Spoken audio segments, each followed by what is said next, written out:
Welcome to the Japanese Nebraskans, a unique history presentations. I am Stephen Kay from North Platte, Lincoln County, Nebraska. For over 10 years, I have been doing research regarding the Japanese in Western Nebraska. In 1900, there were 3 Japanese in this state, 2 in Lincoln and 1 in Western Nebraska. By 1928, there were 600 Japanese here. Initially, Japanese men came here to work for the railroad. Later, many became farmers raising livestock and crops. Others became businessmen and operated restaurants. On September 17, 1910, 2 young Japanese men, ages 33 and 34, residing in North Platte and working for Union Pacific Railroad, died in a tragic accident at Dexter Station in Lincoln County. These men came to achieve the American dream and had no relatives here. I do not want them to be forgotten. This video is being filmed at Episcopal Church of Our Savior in North Platte, which played an important role in the history of the Japanese in Lincoln County. On the morning of Sunday, December 7, 1941, Mike Masoga, National Secretary of the Japanese American Citizens League, was giving a presentation in the basement of the church to a group of Japanese from Western Nebraska, Eastern Colorado, and Eastern Wyoming about establishing new JACL chapters in the area. He was arrested by the North Platte police at the church and incarcerated in the city jail. Mike was released on December 10, 1941 and allowed to return to San Francisco. The Reverend Hiram Hisadori Kano came to North Platte on Sunday, December 7, 1941 to conduct a service for the Japanese at Church of Our Savior. That evening, he was arrested at the Palace Hotel in North Platte and taken to the city jail. The next morning, the FBI transported him to Omaha, where he was placed in the Douglas County Jail. I will explain why I became so interested in the history of the Japanese immigrants in Western Nebraska. But you might ask, why did he become so involved or interested in the history of the Japanese immigrants in Nebraska? And I'm here to tell you why today. I grew up in North Platte, Nebraska, and I'm a member of the Church of Our Savior. Many Japanese in Lincoln County were members of Church of Our Savior, and that's really due to Father Hiram Hisanori Kano's work. They were very active in the parish, and I went to Sunday school and public school with Japanese Americans. And I have a Japanese aunt, Naomi Takawa Larson, who was a native of Uraga, Japan. And I met her and her daughter when they came to North Platte in probably about 1969, and she really made an impression on me, and I've really had an interest in Japanese culture since that time. And I'll ask those pictures of Naomi to be brought up, if you would, please. Okay, that's okay. This picture, I'll go ahead and identify this. This is a picture of myself with Addie and Cyrus Kano. They're the children of Hiram Hisanori Kano, and that was taken on the evening of the dedication of that icon for Father Kano, and it's presently the Episcopal Church of Our Savior. Addie and Cyrus went to the 40th anniversary and in San Francisco, and Addie passed away in 2018, and Cy died in February of this year at the age of 99. This is a picture on the right of the 3 stewardesses, my aunt, Naomi Takawa, and my uncle met her. She was a stewardess for the first 3 Japanese stewardesses hired by SAS. The 3 are in this picture. She's to the right, and she was on the Tokyo to Copenhagen flight, and at that time in the late 50s, the flight stopped in Anchorage, Alaska, and my uncle was stationed at Elmendorf Air Force Base, and he lived in Japan in 1956, 1957, and that's where they became acquainted. This is an article, it was an Anchorage paper about my aunt and uncle right after they were first married. And I thought I'd mention that they were married in Anchorage, and I think about 1961, but if they wouldn't have been able to be married in Nebraska at that time because interracial marriages were banned until 1963. I'm the parish historian at Church of Our Savior in North Platte, Nebraska. In approximately 2010, Father Jeffrey Nelson, rector of Church of Our Savior, visited with me about having a parish event honoring the Japanese Americans as North Platte at one time had an Episcopal Japanese mission known as St. George's. And searching through a storeroom at Church of Our Savior back at that time, I found 5 scrapbooks that were compiled by the Reverend Francis J. Pryor and his wife. And they were there probably for many years, and no one ever really looked at them. And Father Pryor served as rector of Church of Our Savior from 1930 until 1948. And he was a very close friend of Father Kano's. Father Kano studied for the priesthood under the guidance of Father Pryor. And Father Kano was ordained at Episcopal Church of Our Savior as a priest on February 2nd, 1936. And it was kind of an interesting morning because the boiler broke at the church that morning. So it must have been a really cold service. I might also add that Father Pryor testified at Father Kano's Alien Enemy Board hearing held at Fort Cook, which is south of Omaha, Nebraska, in early January 1942. I discovered through those scrapbooks that Father Pryor and his wife had numerous newspaper articles and photographs of Father Kano and members of the Japanese Episcopal Mission. And so I began scanning those newspaper articles and photographs, and the photographs have been restored by a photographer, and they're all now, saved for the future. And through my research, I discovered that presiding Bishop Catherine Jeffert Shorey had read Father Kano's memoir, Niki Farmer on the Nebraska Plains, and gave a sermon about him at Trinity Church in Buffalo, New York on May 1, 2011. And this is Father Kano's book. I don't know if you've ever seen it, but it's available for purchase. And it's his memoir that was written, I think it was published in 2010.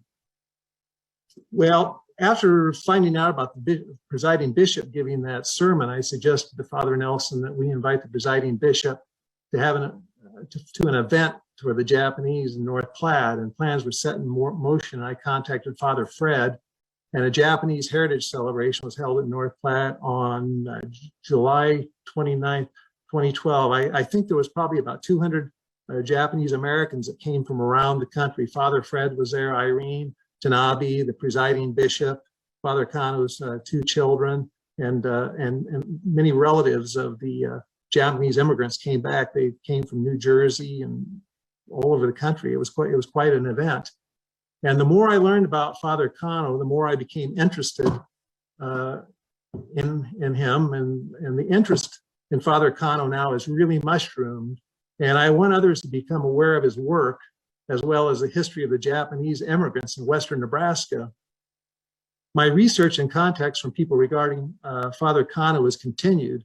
In 2018, librarians at Louisiana State University who are doing research regarding Camp Livingston, Alexandria, Louisiana, contacted me, and the Kano family provided documents and I provided photos, and these librarians created a website which contains information about Father Kano's interment at Camp Livingston. And then in 2018, the chaplain at the Episcopal Collegiate School in Little Rock, Arkansas, contacted me requesting information as he was preparing a sermon about Father Kano. And I've sent these historical photos and documents to descendants of Japanese immigrants, the EAM, the Episcopal Diocese of Nebraska, the Neshoda House Theological Seminary in Densho. My efforts to bring awareness to the Japanese immigrants in Nebraska includes serving as chair of the Japanese Heritage Celebration in North Platte in July 2012, displaying historical photographs and documents at the EAM 40th anniversary celebration in San Francisco in June 2013, working with the Japanese consulate in Chicago in 2015 to secure a letter from Taro Aso, Deputy Prime Minister and Minister of Finance of Japan, to Addie and Cyrus Kano, the children of Father Kano. Father Kano would have been the great uncle of Taro Aso. And Taro Aso also served as Prime Minister of Japan in 2008 and 2009. This is a picture that's shown now that was taken at that banquet on the evening of July 29th of 2012. And there's Father Jeffrey Nelson from the left, myself, and Hiram Kano, Tanya Schaaf. She was a postulant at Neshoda House Theological Seminary, and the dean of Neshoda House sent her to North Platte to present a certificate to the church about Father Kano, and then Irene's next to Tanya, and then the presiding bishop, and Addie Kano, Father Kano's daughter, and then Father Fred.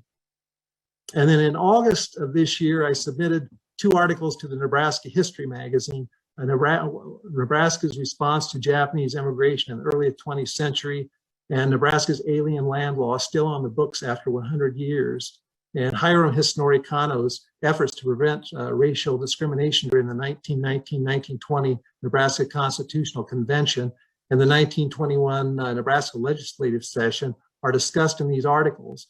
I've nominated Father Kano for the Nebraska Hall of Fame, and I have now obtained all of the Department of Justice files, including all the FBI records that pertain to him. Jim Griffin, director and curator of the Lincoln County Historical Museum, will now give us a walkthrough tour of the new Japanese of Lincoln County exhibit at the Lincoln County Historical Museum. Welcome to the Japanese of Lincoln County exhibit here at the Lincoln County Historical Museum in North Platte, Nebraska. Most people really don't even think about that there would have been a Japanese population here in the middle of the country, but there was quite a large population of Japanese immigrants here starting in the early 1900s. They came because of the railroad. The railroad's a large part of life here in North Platte, and they were here to build a spur line. And so they came, they built the spur line, and then they decided that they wanted to stay. They wanted to stay and build their lives as Americans. And they became farmers, they became business owners, they became ranchers, and they settled into life in the Midwest. The Matsutanis were among the first to start growing Hereford cattle in this area, and they were experts at that. George Matsutani, in fact, won both the Ak-Sarbon cattle show and the Denver Stock Show, which are basically the premier stock shows of the nation. He won them both with bulls and with steers. And the quality of his animals caught the attention of the Japanese government in the 1930s, and they asked him to go to Kobe, Japan, to teach them livestock husbandry. Reverend Hiram Kano, an Episcopalian priest, showed them how to incorporate both the American way of life as well as keeping their traditions alive from Japan. And they do that by having summer camps as well as being able to give festivals that highlighted their traditional way of life. The late 1930s and beginning of the 1940s saw a drastic reduction in relations between the Japanese government and the United States government. And in the end, the Japanese bombed Pearl Harbor. That had a huge impact on the Japanese here in the United States. The Japanese families here in Lincoln County and in North Platte were not immune to some of these changes. They were not put into internment camps like many of the Japanese in other parts of the country, but they found that their assets were being frozen, which meant that it would be much more difficult to farm. However, Ray Langford and Keith Neville, who were in charge of First National Bank, found out about this and were able to at least get some of the money for the Japanese families before they actually had to freeze their accounts. In addition to having their assets frozen, they had to register as enemy aliens and turn over certain items that were considered contraband, which included cameras, firearms, and radios. However, some of the local North Platte citizens chose to defy these rules and offered to take the items that were contraband and store them for the local Japanese families so that they could be returned at the end of the war to them. For example, Keith Neville stored the Yanagida family's items. And later on, way after the war, after everybody had kind of forgotten about having stored these items, a revolver was returned to the family, saying, "We found this in our safe and it had your name on it." Despite the setbacks in their lives because of the outbreak of war, the local Japanese families continued to persevere, and many of their sons and daughters entered military service. North Platte and Lincoln County were fortunate to have had some heroes within the Japanese community.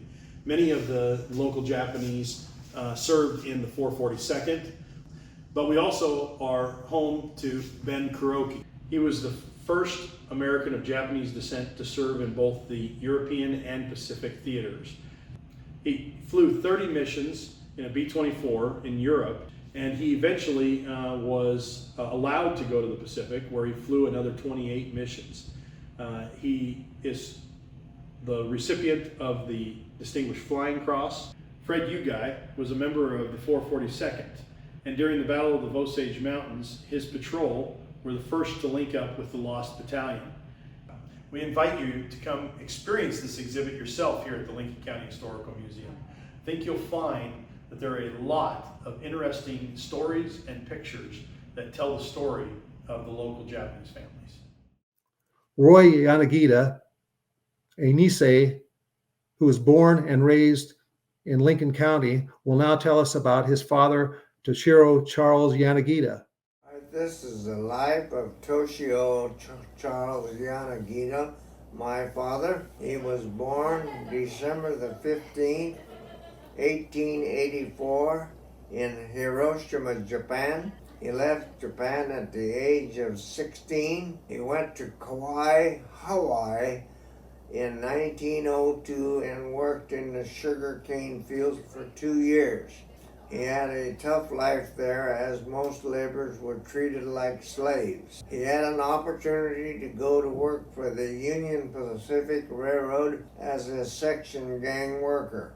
Section gangs, as they were called back then, consisted of many ethnic people and were usually one speaking group, such as all Japanese or all Chinese, with the section gang leader being able to speak both English and the foreign language. They were housed in small villages and towns along the railroad lines. His first job landed him in Rock Springs, Wyoming, sometime in the year of 1904. Toshio worked his way eastward and found his permanent home in Birdwood section near just west of North Platte, Nebraska. After a few years with the railroad, he decided he would like to pursue farming. The only way that one could accomplish this was to become a sharecropper. In other words, he furnished all the labor to tend a crop for a share of the proceeds. Sugar beets was his expertise, as he thinned, hoed, and topped the beets. Our dad could thin an acre a day. He usually worked 2 rows at a time with a short handle hoe. Sugar beet seed in those days were called whole seeds, and the plants were usually merged in a cluster. His job was to thin each cluster to one plant about 10 to 12 inches apart. Dad's first farming experience was working with the Issei brothers. After that experience, Dad did explore a job at Hormel packing plant in Kansas City, Missouri, for a short time, but decided that he would return to Nebraska to pursue farming, which he dearly loved. Later, he went out on his own and worked as a sharecropper for Walter Wilson. He lived in a grain bin and lined the inside walls with newspapers to keep off the wind and the cold. He spent many years as a bachelor, but decided a wife would be nice. So through a good friend, he made arrangements to select a mate, mostly by pictures and some history of the future bride. Thus the phrase picture bride was born, as many marriages were accomplished this way. In 1919, he sent our mother, Ima Okazaki, to become his wife, who he had not met until he met her off of the ship in Seattle, Washington. He returned to Nebraska and began raising a family while farming. To this marriage, 6 children were born. 3 graduated from a school named Platte Valley, 2 from Hershey, Nebraska. 1 child was stillborn, Susie and Joy lived in the North Platte. Bill lived in California, and yours truly, Roy, in Lincoln, Nebraska. Jean was killed by a horse runaway accident at an early age of 19. Both mother and dad were naturalized citizens of the United States of America, thanks to a prominent leader by the name of Reverend Hiram Kano, who was also an Issei and a Episcopal minister. Kano was also instrumental in trying to preserve the Japanese heritage by promoting Saturday classes at the Episcopal Guild Hall. The instructors were many of the Issei mothers. The Nisseis were taught the Japanese language and culture and under his direction. Most of Toshio's friends were involved in agriculture. Among those were Walter Wilson, probably the closest. He especially liked one of the members of the family whose name was Gladys. He gave her a doll, and she to this day still remembers Bostwick family, also a family that he was close to. And Charles Bostwick was very strict and law-abiding citizen, so Dad was monitored very closely.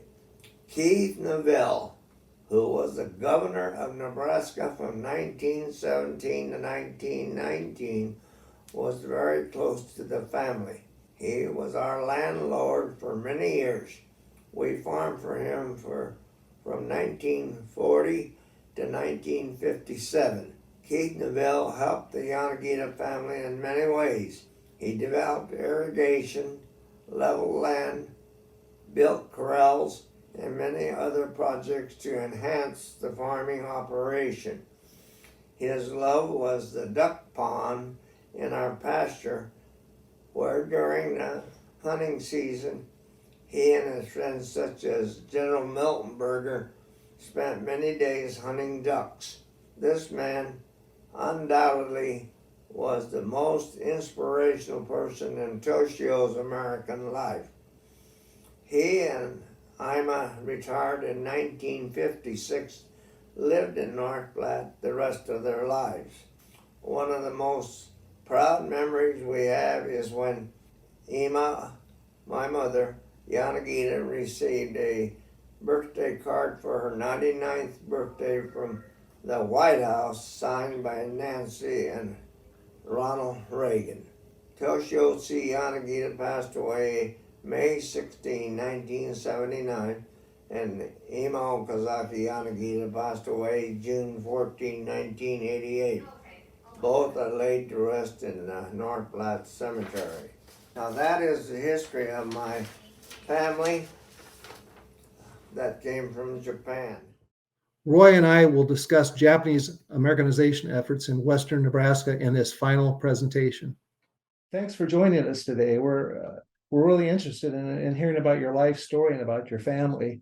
It's an amazing story.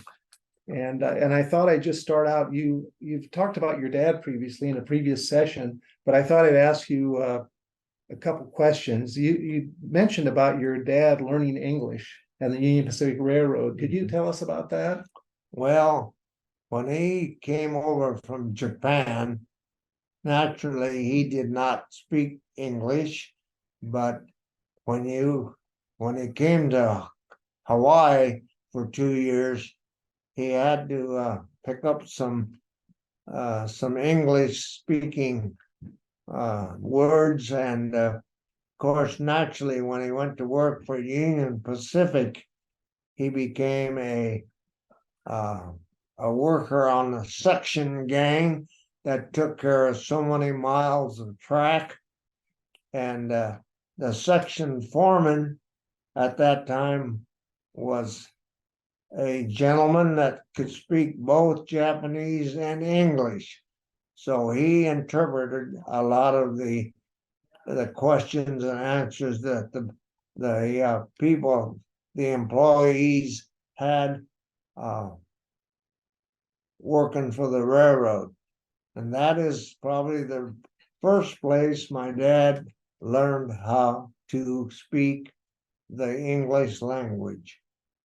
And that probably really helped your dad having that ability to speak English, because a lot of the immigrants here could not.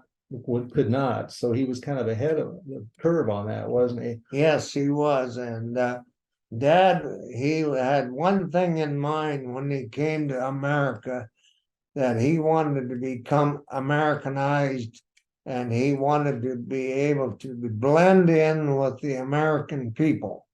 And that is the reason why he not only learned how to speak the language, but he could also write his language, the English language. Roy, you've mentioned before that your dad was close to Governor Keith Neville. Yeah. And could you tell us about your dad's leasing land from Governor Neville? Okay, I sure can.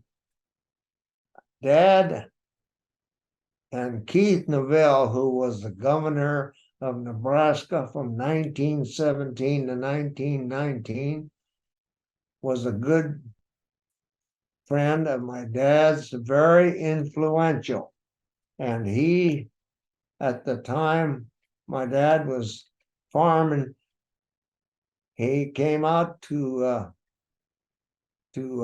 inspect the place, and he was interested in the duck pond. From there, he decided he wanted to help my dad out in improving some more farmland, which was across the road, and they Keith Neville bought some additional land, a quarter of land from the Kelly farms. Now, he built a home for your family as well, didn't he? Yes, he did. He built a home there on our place, which was nothing but a cement foundation. And the Ream family who owned that, they got into the Depression in the 30s, and they had to discontinue building it. So it stood there, just the foundation. Well, when Keith Neville bought this land from the Reams, he decided that he would build a nice home for us on that foundation. And that home still sits there. And we really enjoyed that. That home was, it was even improved to the point where we got our first electric lights from the REA, Rural Electrical Association. And I think that was probably in the 40s, maybe somewhere along that line. I don't remember. But we had one light bulb in the room, in each room, with a string on it. That's all electricity we had. And of course, your dad could not purchase farmland, could he? No. And can you explain why? Or well, the alien land law back then prevented aliens of Japanese ancestry to own land. Many Japanese families moved away from Nebraska because of that. But after they changed the law, which we were very fortunate to be still living there, we were able to purchase land. And we talked a little bit about your parents becoming United States citizens, and Hiram Hisanori Kano had a big impact on that, and his wife didn't he? Yes. Could you tell us about that? Reverend Kano, Hiram Kano, was very instrumental of teaching classes of the Japanese folks, the first generation, about the Constitution and the Bill of Rights. And the parents went to the classes that Reverend Kano helped set up, and they went to the courthouse in North Platte to receive their citizenship. And that was probably a blessing in disguise, because after that, my dad and mom both became naturalized citizens, and they were eligible for, of all things, Social Security.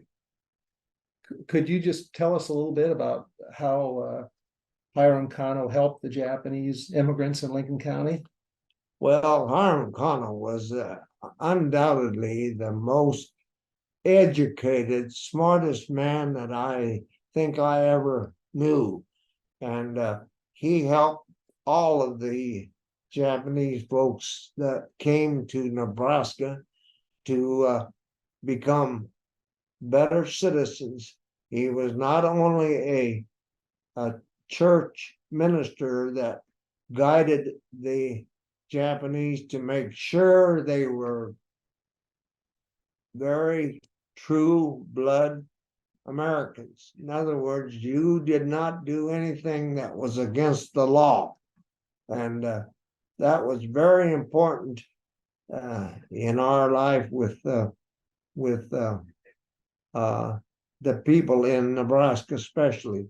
And of course, Reverend Kano was right behind that all the way. He was very, very inspirational, educational. He taught us a lot of things.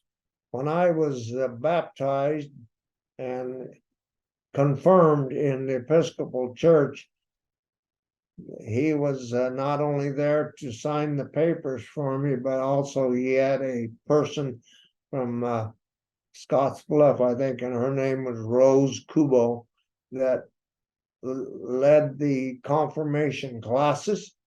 And those are the kind of things that instilled in my mind the loyalty that we had to become American citizens.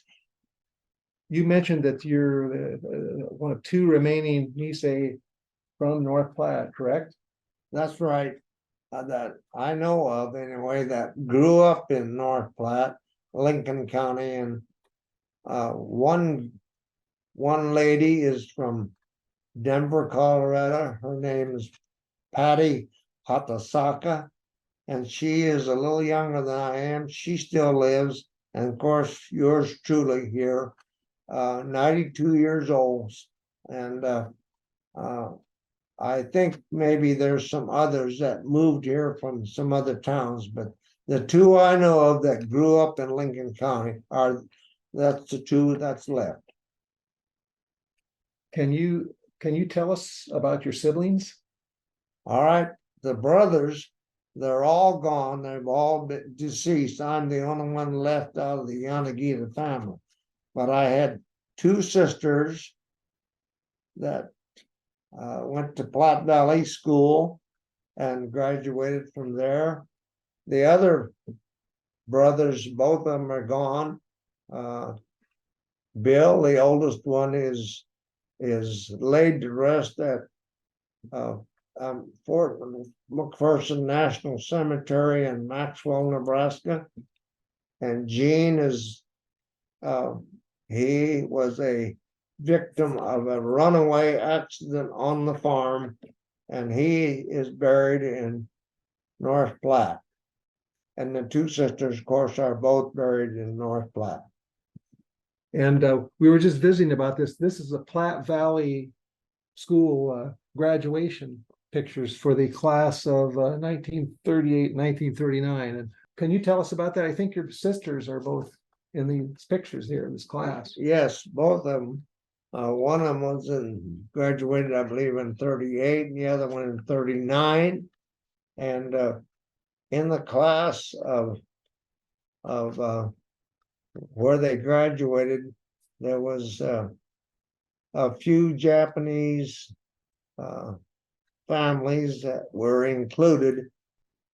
Roy, you brought some pictures today of your family, and I noticed that everyone is very well dressed. The girls have dresses and suits, and boys have ties. And can you tell us about that a little bit? Well, most of those suits, I don't know so much about the dresses, But the suits, I can tell you a little bit of a story. Most all those were hand-me-downs. In other words, if my brothers grew out of them, mom and dad saved those suits, and we would have to wear those on a hand-me-down. So the suit I have on there used to belong to my brothers, and they were very not very well put together, but they at least it kept us warm. Can you tell us a little about your early life in Lincoln County? You were born in Lincoln County, weren't you? Yes, I was born in Lincoln County, yeah, in 1931, and I went to school there at Platte Valley. That's where I learned my grade school classes, and I went there for 8 years. And then from there, I went from there to Hershey, and I was participated in football, basketball, baseball, and track. And I have some medals that I have in my possession, and I was quite a talking about myself here, but I was quite a high jumper. And when we went to the SPVA district track meet in Ogallala, Nebraska, I high jumped well over my head, probably around 5'8", maybe, and I won the gold medal. That is the highlight of my sports, as well as, of course, I played basketball, and we won the SPVA championship there at Madrid, Nebraska. So yes, sports was always in my blood and still is. I'm a big Red fan, and I still support the University of Nebraska. Now, you mentioned previously about the mothers teaching classes at the Guild Hall. Can you tell us about that experience? Well, I can tell you a little bit about it because I was pretty young at that time. But the mothers of the Japanese families, under the direction of Father Kano, they were the teachers of the second generation, which that's what I am. And we held all the classes Saturdays at the Guild Hall next to the Episcopal Church. And that's where we learned how to learn about the culture of the Japanese people who lived in Lincoln County. And most of that information was actually handed down from Father Kano, who he could help us and help the teachers make sure that they were teaching the Japanese people here that were from Lincoln County the rights and wrong of American life. Now, did the Japanese community in Lincoln County have social events? Yes, they had some social events. I'm not too up on that, but they used to have picnics for once every year out in usually the grove of trees around the neighborhoods or the Cody Park. And that was a big one. That was a big social event.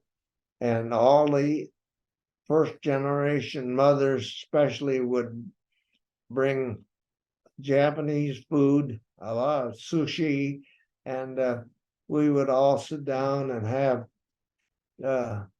a meal. And after the meal, usually Reverend Kano would have a service, and that was always inspiring. Roy, did you experience any prejudice growing up in Lincoln County? A little. I probably when the war started after Pearl Harbor, I had a friend there that I was going to school with, grade school, that he did not like the Japanese people. It wasn't his family, his fault. It was his dad and mom. And so we had some prejudice problems there, but the teacher who I admired, she made sure that he did not, pick on me, so to speak, because I was a Japanese. And of course, I wasn't the only one that was a of different nationality there. But anyway, yes, we did face some prejudice there, and of course, in town, when we went to town to do business, we ran across some situations where you were not admitted to a drinking facility, any kind of a bar, or getting a haircut. Many barbers, not to say many, but there's a few barbers in North Platte that would not cut your hair because you were Japanese. And so that's part of the prejudice we ran into, but it wasn't like the West Coast where they put a lot of the folks in concentration camps. We did not have to go to a concentration camp, thank God. And I've heard as well that there were some men in the Episcopal Church that kept radios and guns and cameras for the Japanese while the war was going on, so they didn't lose those items and they got them back. Yeah, well, back in the days when right after Pearl Harbor, we were told by the sheriff's department to turn in your weapons. In other words, any guns like shotguns, rifles, pistols, to turn them in voluntarily, and also cameras. And they didn't want anyone to be taking pictures. So we all, the families of Japanese descent, we voluntarily turned our guns and cameras into the sheriff's department to keep for us. But after the war, those were all returned to us. How did you meet your wife, Dorothy? Her and I belonged to a group of young kids that went to parties and danced at the Cody Park. A guy by the name of Neil Baxter was our leader, and that's kind of where I got to know Dottie, my wife, and we had a nice love affair, and she became my wife, and then we went on to raise 3 children. Very, very successful venture. Now, you were married in Colorado? Yes, we were married in Colorado because we could not get married in Nebraska because of the law. Her folks were of German descent, and they were against us getting married. Back in those days, Japanese and Caucasians were looked down upon as far as getting married.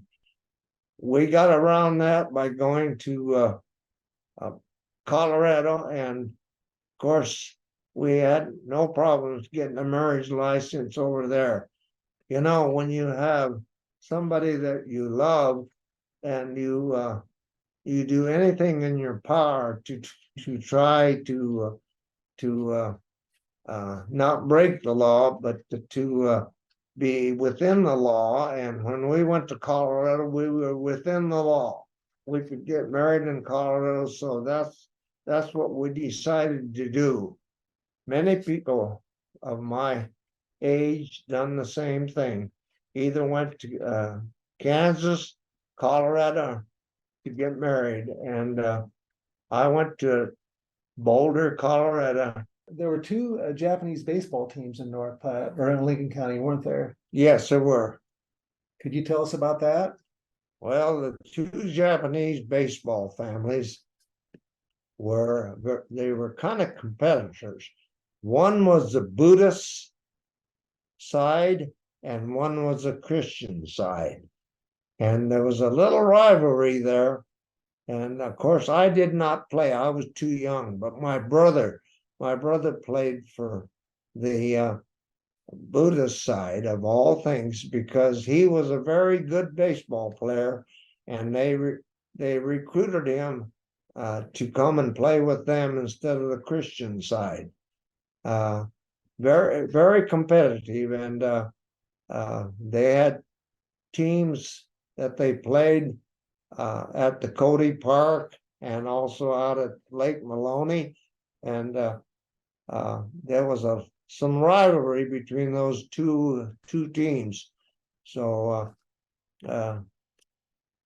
that we finally got over that, of course, naturally. But yes, there was a lot of competition, so to speak, between those two baseball teams.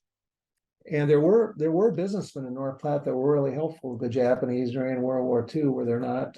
I think we've talked before about there were some bankers that were very helpful to the Japanese on loans and different things like that. Oh yes,